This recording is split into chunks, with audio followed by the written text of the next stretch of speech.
Hello, and welcome back to another round of Tuesday Night Legacy. Oh no, I lost a video in my initial record.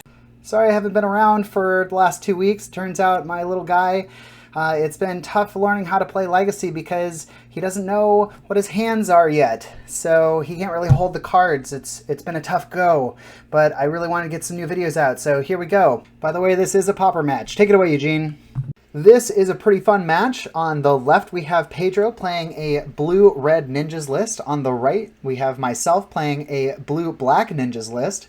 This is an exhibition match. We decided to see which ninjas list was the best. And so, just a very small difference. A lot of this deck is based around abusing cards like Ninja of the Deep Hours and Moon Circuit Hacker, backed up by counterspells with Spell Stutter Sprite and counterspell here. There's also the difference in the two decks, though, is the removal suite, where you have cast downs and snuff outs with the blacklist. Instead, you have lightning bolts and scred. You're only running snow-covered lands so that you can deal huge damage super early in the game. So we have the tempo deck versus the tempo deck. Let's see who can get there. On the play, start with an island just to pass. Have an island on the other side into a Fairy Seer. This is going to check the two top cards of the library. If you don't like them, you can send them to the bottom. Not a problem there. Don't get to draw any, though, but it still gives you that nice advantage, being able to see what you want on the top of your library. But we saw Pedro sent both of them to the bottom. Doesn't like either of them. Get them out of there. And Ash Barrens from myself on the other side. This is really good at setting up your land base. Going and getting a basic swamp at the end of Pedro's turn, being able to deploy that, have 2 mana up. This often represents either a removal spell or a counter spell. Can't be counter spell itself because that needs 2 blue mana. We're going to see the Moon Circuit Hacker, one of the newer cards from the Neo Kamigawa set coming in, getting ninjutsu'd into play. If this was going to hit, it would have drawn a card. Instead, from my side, we saw the Snuff Out, which you can just pay 4 life if you control a swamp to kill that non-black creature. And then we did see that Fairy Seer try to get redeployed, which the Spell Stutter Sprite caught with the open mana, countering a spell with CMC 1 or less. Pedro going ahead and just doing a quick Ash Barrens to get a mountain in play. We're seeing a Brainstorm on, I think this is Pedro's end step. No, this is going to be on main phase, actually. Having a real tough time choosing which cards are going to be drawn and put back with a Brainstorm into a second Brainstorm, only seeing 1 card further down. Oh, that was at the end of Pedro's turn. So here we are in main phase on my turn. I am not typically a blue player. It takes me a little bit longer to do these cantrips than these seasoned pros. We see the Moon Circuit Hacker being deployed on my side as well, getting to draw that card since it just came into play.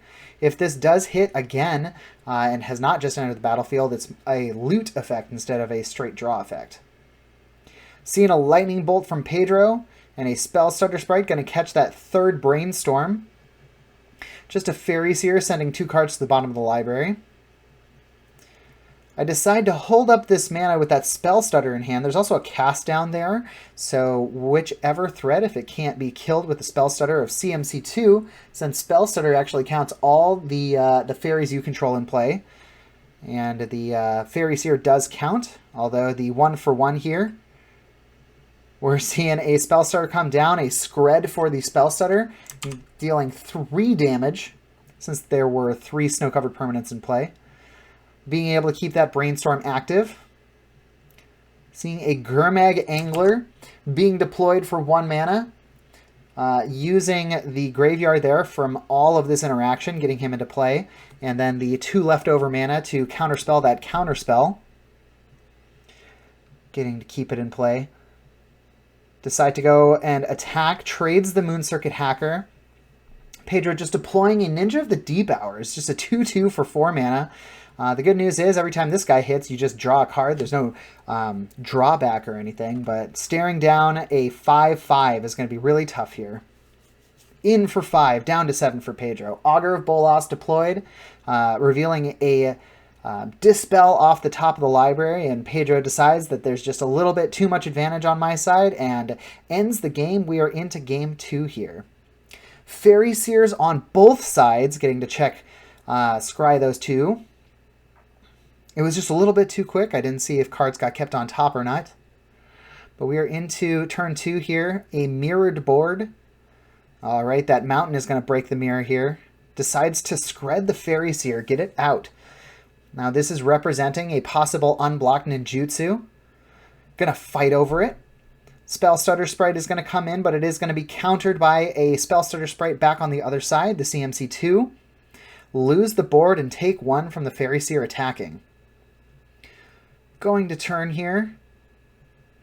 Just an Ash Barrens to get a Swamp into play.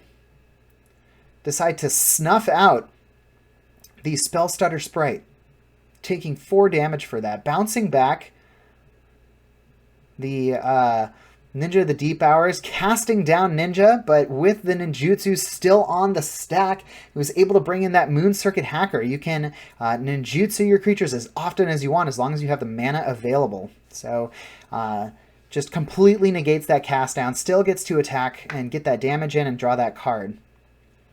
On my side, deploy my own Moon Circuit Hacker for the full converted mana cost of 2 instead of 1.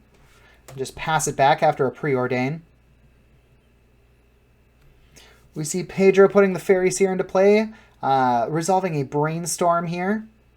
And decides to pass. He doesn't want to attack into the Moon Circuit Hacker. So attacks here from myself. Pedro decides, no blocks declared. Go for the Ninja of the Deep Hours. Any responses now? Nope. Get to draw a card. Decide to Brainstorm in second main phase. Looks like there's an island there. You gotta put some stuff back. It looks like a Suffocating Fumes came in from the sideboard. And play that island and pass the turn. Pedro decides to turn it sideways, trying to get in for 3 damage. Moon Circuit Hacker, ninjutsu for the Moon Circuit Hacker. The one going straight back to hand is the Fairy Seer that comes down. Getting to draw 2 cards. That looks like an Evolving Wilds on... yep, that's an Evolving Wilds on Pedro's side here, so he can crack that, go get some mana. Blew up the Relic of Progenitus, coming into play to try and deny the Gurmag Angler enough mana to get into play, or at least cheated into play with 1 mana.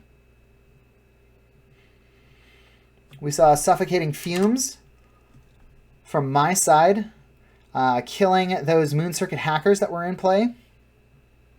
Pretty good when your opponent's board is all X1s.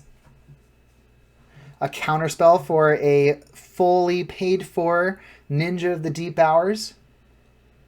And we see an Augur of Bolas coming down.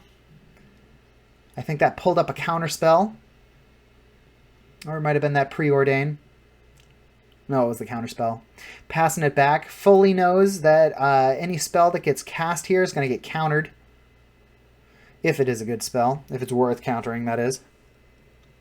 So, although Pedro is ahead 5 life here, still a pretty good spot for me, as I have the advantage creatures. Pedro has to go to play this Ninja of the Deep Hours here. Doesn't have any other creatures in play. Goes for the Fairy Seer. Counterspell for the Fairy Seer. Keeps the Ninja in play. Pays 4 mana for the Snuff Out. Just paying for it. Don't want to take 5 damage. Or 4 damage there. Getting to draw 2 cards. Keeping that advantage alive. With that Moon Circuit Hacker coming into play. Exiling for the Gurmag Angler.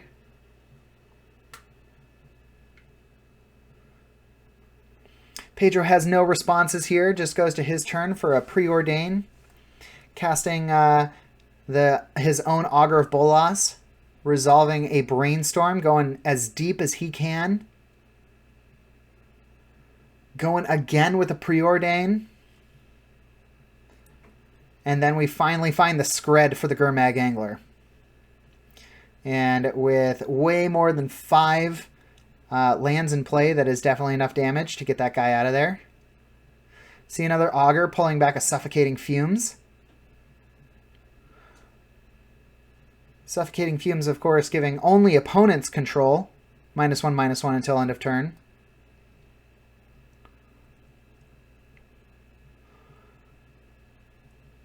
Cycling the Suffocating Fumes, nothing to kill. A Lightning Bolt and an Electrickery is going to take care of most of the board on my side. Still have the Augur in play.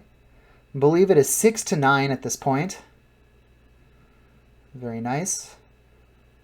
See an Augur of Bolas come down. Going to grab that Preordain. Just keep chugging along, looking through cards. A Fairy Seer. Look at more cards. Put them both to the bottom. Pull some cards out. Cast that Gurmag and hope it's the best. And that is going to be the game. And it looks like the blue-black list was just barely able to pull it out. Maybe some of the free spells gave it a little bit more advantage over the red burn spells. Who knows? In any case, blue-black takes it this time. Our next video on the channel is going to be a legacy video that is 8 cast versus a blue-black mill deck. Thanks for watching. Please consider liking the video and subscribing to the channel if you want to see more of this content in the future. We have a bunch more of these on the channel, so go check out our backlog to see some other premium content. If you're curious about a deck you saw played here, the deck lists are always in the description of the video below. Thanks as always to Spellhold Games for letting us play at their store, and we'll see you next time for some more Magic content on Tuesday Night Legacy. Bye!